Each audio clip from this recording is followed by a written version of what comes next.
Hey everyone, Damiani from Easy Allies here. I'm joined by Brandon Jones. Oh yeah. Oh yeah, because we are here to talk about the rebirth, the Phoenix Rising from the ashes of gods and monsters. No more. Now No. Immortals Fenyx Rising. Phoenix is spelled Fenyx.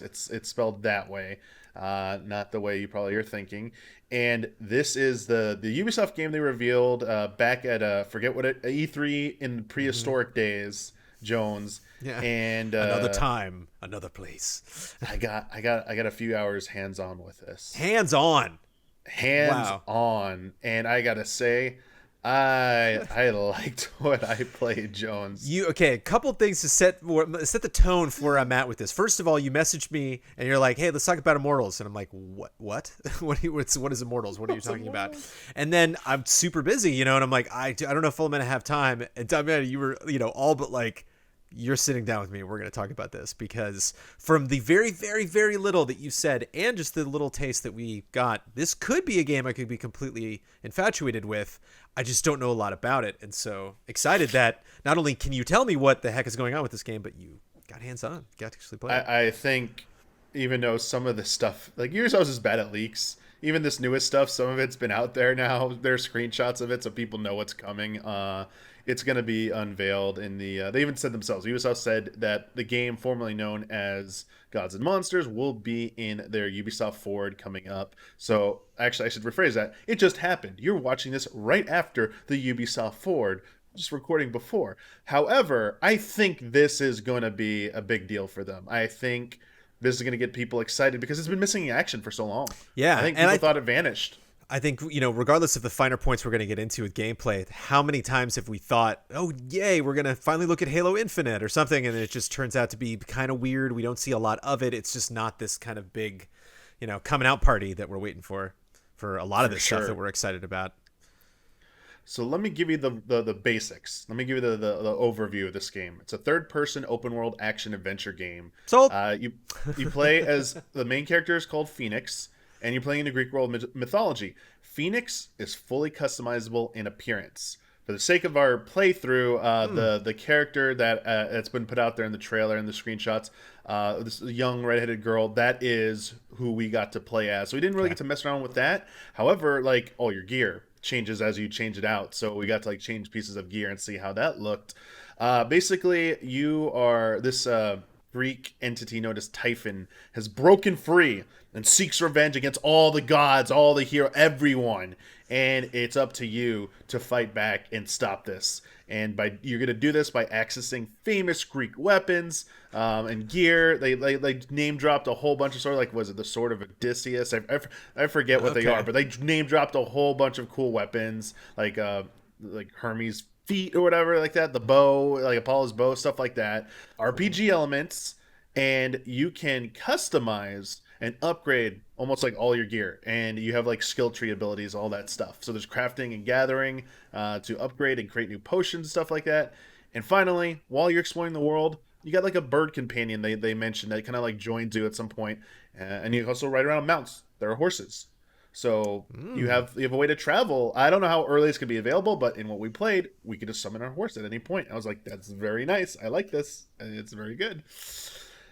I have to say, and then this is a nice thing I'm about to say here. The instant they dropped me in, I mean, after seeing the trailer, but the instant I got in, my immediate thought was like, this is a Breath of the Wild clone, Well, and I it's haven't been seen. just long enough where this could potentially be a game that right when Breath of the Wild hit like it did, Ubisoft just reached out and said, you have to just name it. And they were like, Greek mythology might be an interesting spin. Like, do it. Get going. It's I'm surprised there hasn't been someone who tried to jump in sooner in doing this. And honestly, it'll be interesting when we ever see Breath of the Wild sequel again, because what they're doing in this game, it's not just a simple clone. It is mixing. Let me just say, you have your character climb surfaces. Hmm. There's a stamina meter again, and it's not a circle though. It's like this blue bar on the side, but it's very similar. So like sprinting, swimming, climbing, all and some attacks use up your stamina meter. You glide around with your bird. That was going to be Your about the you said the magic G word, the gliding. That's great. Because yeah, when you think of Greek myth and stuff, it's like there's lots of winged there's winged potential basically. Oh yes, So and it's great because you could double jump. We had a double jump ability, so you can like run, sprint, double jump off, start gliding, but then you have the ability to dive really fast if you like want to get down really quickly, okay. or kind of like speed forward. It uses a little bit more stamina, but they added some options there, which was kind of nice. So I was like, right here, really nice. The combat definitely feels way more involved than Zelda's. It's got the heavy light attack system, and you can just like spam those away, but your hits like build up stamina. You start with a fixed meter of stamina, so you have your basic attacks, and they just like you can just do those all day. But then you have cooldown ability, not cooldown abilities, sorry, abilities that use stamina. They all work on your stamina system. Got it. And in what we played, I got access to 4 different abilities. I had like this smash forward dash attack where like a big blue shield like barrier came out. I could ram things. I could launch things up with a bunch of like spikes coming out of the ground. And then like I could take a giant hammer and like just thrash it back down after launching it. And later on, I got an ability where I was able to like grapple aerial enemies and pull myself up to them. Oh, cool. So it's a little bit more like action heavy and a little Yeah. bit more skill driven than I was expecting. And I had like there's dodging. You can aerial dodge if you dodge at the right time or parry at the right time. It does the slowdown, so you have like a window of opportunity. So I felt it was a pretty good. I was having a blast with the combat. I was like, this is nice. Do you feel they gave you a set that will probably take you a long time to develop in the game, as opposed to like where you were at? Did you know you were at like some midpoint in the story, or? So they kind of indicated it was a little bit early, but we had access to some things that maybe like the mount I had, the horse, looked really intimidating, and it had like a lot of bars of stamina on it. Nice. So I was like, just like Breath of the Wild, I could sneak in a field and tame a horse. It just automatically does it when you get up to them. But now that's it. Now you can summon that horse. You have that horse. It's like, ooh, and that one only had like a few bars of stamina. So I was like, okay, that was a nice horse he gave us here. The enemy types that they throw at you, I feel like they throw a lot more enemy types at you and more enemies in general in combat. So you have to deal with the mythological creatures. You have like standard like soldier, like possessed soldier looking enemies. You got like the Medusa looking enemies. You've got a giant like Cyclops. You got Minotaurs. You got Cerberuses. You got these walking mechanical robot things, and they all do unique types of attacks, and they all have their tells. So everything's glow based. So if you see a glow, that's your timing to dodge. I think I had a really good time with the combat. I was really sold on it, and when I was done, I was like, man, I want to play some more of this. I remembered there being an immediate kind of challenge to Breath of the Wild. That was one of the other things where it wasn't so clear, kind of like, oh, I should be fighting these things, or I am going in the right direction. It was like, if you want to challenge yourself, if you just kind of want to head to places you're not supposed to be. Sounds like you were kind of godlike in this demo, though. Did you get a sense of like challenge or a little danger in the world as you were going out and exploring? There are only 2 difficulties available. I played on normal. There was an easier than normal difficulty. There looked like there was maybe 5 difficulties total. You can change them at any point in the game. I think I wanted to play in a harder difficulty. Things were a little bit too easy for me in the combat. So I do think it was like Breath of the Wild is like way more methodical with your how you fight. But I mean, there's a lot of similarities. Like even the art, so you have like a bow and arrow, Jones, and you could get up on a ledge and just like shoot things from far. Like you can't get me. What are you gonna do about that? But it felt more like a character action game at points because you were just so quick, so fast, so many enemies, and it was a nice kind of like dichotomy from like doing the very slower paced Zelda combat. How does this world look? I mean, if we're in the same gen, like that was one of the things that was really wonderful about Breath of the Wild is when I first saw trailers, I was like, oh, I don't know if I'm interested, into this style. And then when I got in the world, I was like, this is just so crazy immersive because it's just as detailed as it needs to be. And I bet it was really, difficult to ride that line. It's definitely going for the same visual aesthetic as Breath of the Wild, in my opinion. It may be a slightly different variation because it'll be taking advantage of a more powerful system potentially. It looked nice. I really liked the way it looked, and it's not. I saw some concerns that maybe it was going to go more realistic or change the art direction completely, and it didn't. It's still very kind of like that cartoony look. Mm. I liked it. Not once did I like go, ooh, that doesn't look good, or ooh, I don't like the style. It was, yeah, it was a nice style, and I'm glad they went with this.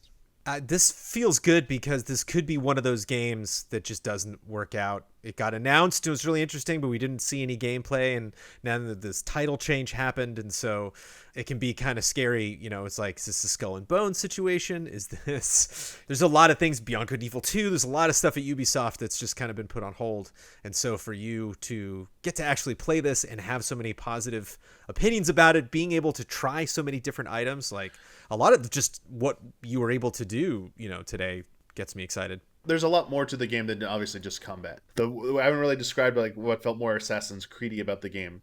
There are a lot of spots in the game that have specific activities that you can do. Like you have this ability to scout out the environment. You basically go to like this focus zoom mode and can mark points of interest, or either you discover them and you can mark them, or it can guide you. Kind of like symbols will appear above certain areas, like, oh, for example, one was sandals, like Hermes sandals, and it was like a race mini game where you had to use your gliding ability to go across thermal vents while dodging kind of like these preset lasers that kind of like move in patterns to reach a goal, and then you get a, like, I don't know, a reward for reaching the end of that.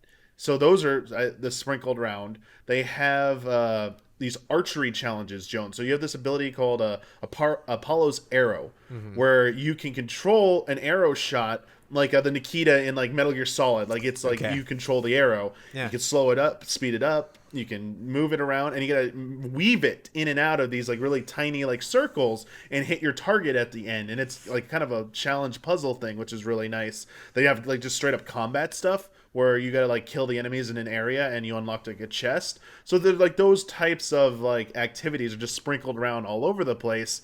So you just keep running around and you come across it. Oh, do you want to do this now? Do you want to mark it, come back later? It has that type of vibe going for it, and yeah, I don't know if that interests you, or if that you got any more questions about like how that works. But Well, just yeah, the playfulness of it, and it's all about exploring, and so it'd be fun to, like, if I want to get a good view of something, you know, to like shoot an arrow up there and kind of move the camera around and look at stuff that way. And just mini games remind me of Zelda. Just all of this seems like Breath of the Wild kind of remind me of the Arkham series is one of these things where people are like, oh, everybody's going to copy this. It's like, I don't know what to tell you. I hope they do because this is a lot of fun. So, I don't mean to keep the Zelda comparisons going. They're just gonna happen. yeah. So you have an ability to that grapple ability. It's like Zeus's lightning, I believe. I might be wrong there. You can also use it to levitate and grab blocks and boulders and place there's puzzles. So there's like a lot of puzzles that involve block pressing, block pushing, block lifting, and like moving them. You can like hurl them. Like there's like, so there's some puzzle challenges as well. In fact, they have these things called vaults, Jones. You go into like this red crater. It's like this crater with like a red like energy filled center, and you fall into it, and then all of a sudden you're like in a Zelda shrine. And the challenge is either they're either very platform heavy or combat heavy, and I kind of like that. The platforming in this game, there's a lot more platforming challenge involved in this, and I kind of like that. And the combat stuff has like obstacles, so spikes, like alternating spike platforms while fireballs are being shot out, and then multiple enemies are rushing you, and you got to deal with all this. Same with the platforms; they have like perilous traps, like trying to prevent you, and some are on timers. So it was, I don't know, I felt like I was having a really good time with this, and I was like, this is like, it's not the same. It's not exactly the same. It's definitely more an action focus, but it's working. I was like, Yeah. man, this is pretty good. Well, you said there were, at one time there was a Michael Damiani who believed that Breath of the Wild 2 could happen in 2020. Maybe this was it. Maybe this is what you were thinking about this whole time, that you would finally get, you know, to check out a game that you, before 2020 was over, you would get to play a game that was just so very similar. And was there anything, you said you wanted to play more of it, but was there anything specifically after 2 hours where you were like, damn, if I had 10 more minutes, I would do this specifically? They basically told us to focus on the story first, the story quest. So this is funny. I didn't even say this. The demo was kind of like crafted for us. I will say that much. I don't think there's VO in it, but like they had Zeus and Prometheus, who will be the narrators in the game. They're narrating your adventure, And who are the two Muppet old guys who always argue Statler with and each Waldorf. other? They're basically kind of like that because they have some like jokes. They make fun of stuff. Like they Okay. introduce the game as like the cutscene ends. It goes, "Welcome to Gods and the game formerly known as Gods and Monsters," and then Nice. the logo reveals. And then like when you finish the story quest, like, all right, you're probably wondering what you do now with the story part finished. Well, you can go explore. Unlike the mortal flesh, which had been frozen into marble, the pomegranate sprung forth defiantly, bursting with life. A lot of poetry for something that just got to stick in their mouth. Isn't that what the best poetry is about? So half of the demo was meant for the story quest, which is your objective was to restart a forge in this zone, and you had two major objectives. Only one was required. So you could either go do the sub objective first and then do the main part of the objective, or you could just go straight to the main objective. And there's some like boss encounters. Like there's actually a proper boss battle at the end of that, which was kind of nice. And then they said it was supposed to take about an hour. It took maybe like 30 minutes, and then the rest of it was just go out and explore. So Jones, the point I was trying to make, sorry, was I felt like I missed so much when I said I want to play more. At the end, I like looked at the map like, wait, there's an island over here I have access to? I didn't even see this thing. I tried to like fly down to it. It's like, what? No, what? It's right here. It's like, nope, your time's up. We gotta pull the plug. I'm like, ah. So and I only saw one of multiple regions in the game. I think there was like maybe 6, 7. I didn't like do the hard count, but each region is based on a Greek god. So they're going to be themed after them. So I was more like in an industrial style like area, like kind of like canyon-y feel. But like in the distance, I could see like a snowy mountain area. I could see like a lush green area. You marked on something that I think could help this stand apart from Breath of the Wild, in that Breath of the Wild has a silly charm to it, as there are funny quests in any given Zelda game. But this sounds like almost kind of like Mel Brooks' History of the World vibes. Like, is this goofy? Like, is comedy kind of like what they're going for most of the time? Is it like more playful? That's than what Zelda? I'm thinking. I was like, wow, I thought this could be like super. I thought this would be a serious story, but the vibe. If they were trying to give me any other impression than that, then that was not what the direction I took. This is gonna be a comedy. There's Well, it gonna seemed pretty be light too. clips. The teaser was in daytime. It was very playful and seemed more like Kid Icarus than Zelda, just in terms of like the tone and obviously the subject matter. But yeah, like Typhon the villain has like this big bombastic, deep, like comedic, or not like comical villain voice. He's like, "Oh, you challenge me," blah, like that type of thing.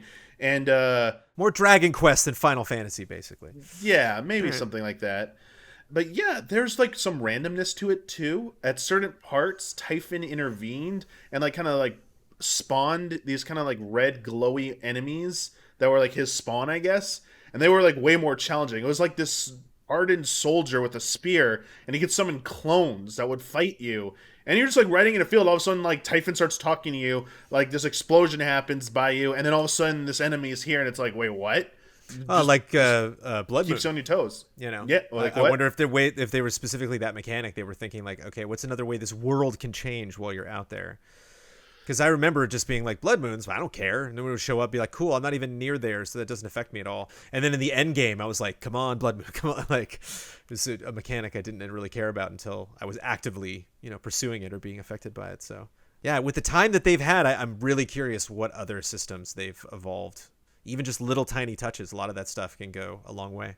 Tried a little bit of the crafting. I crafted potions. So you have like Breath of the Wild style, you have food and items, and you can either consume the more raw ones for like smaller and like stamina or health, or craft an actual potion. But the thing is, they quick mapped 4 of them to the D-pad, so I had potions, healing potions, stamina potions, but I also had attack potions and defense potions. Cool. And what was nice on those, they like show like the cooldown on them, how long they're gonna last before they expire. And like when you're in like, I was in a bind a few times, I'm like, pop defense, pop offense, let's go. I'm ready for that boost there to help me out. And there are these potion, like they're I forget the name of the area that they were, but there's like a specific Hall of the Gods or something where you go to, and it's like your hub environment, and or hub area, and you can do crafting and upgrades there. Okay. And like they stirred the potion, and does a little cute animation at the end where she like sips it and gives like a thumbs up, and I was like, oh, that's kind of cool. So it's got a lot of charm. It's definitely going for that more light-hearted nature. And I just think, just looking around, there's like several points I just stopped and just looked around and spun the camera around. It's like, yeah, I'm digging this. Wow. So it seems like a potentially could be a big game. Another thing that just surprises me, that just out of nowhere, this is something that we're all talking about, and they were able to, to keep it under wraps. Ubisoft's not known for that. They're well, I mean, they did, again, as we said, they did have some of this leak already, but before the Ubisoft Forward, and like the release date, December 3rd. It's coming December 3rd. It's coming to Stadia, Xbox Series X, Xbox One, PlayStation 5, PlayStation 4, Switch, and PC. So it's coming to all those platforms. Ubisoft loves And Stadia. yeah, That's this year. right. It's this year. So you were saying earlier, Jones, 2020, Damiani dreamed of playing a Breath of the Wild sequel. This could be it. Obviously, when you play a specific part of a game, they give you what you want. Sometimes that goes over way better than the natural experience, but Yeah. I felt pretty positive about this. And that's someone who, played through Breath of the Wild, and it's like, I have pretty high expectations for a game that's trying to even be remotely like it. I was like, I like this. It's just more the story. I just like to know more about the story. Your and enthusiasm about this is surprising to me. I did not think you were going. I did not think this game was feel going to be like that there good. might I be didn't think you were going to like it as much as you are. Jones, I feel like there might be a fight for this game at the end of the year. I feel like the Allies might fight for who wants to play this game, if we can get it. It's going to miss the Game Awards, man. If it's in December, you missed the yeah, cutoff. it's gonna Sorry, be right Smash before. Bros. Style. You got to show up next year.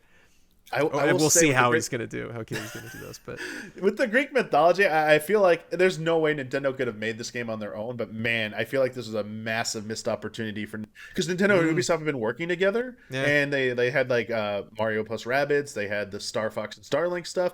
Yeah. I wonder why they didn't like lend them Kid Icarus like Pit for this. This will be huge on Switch, though. Oh man.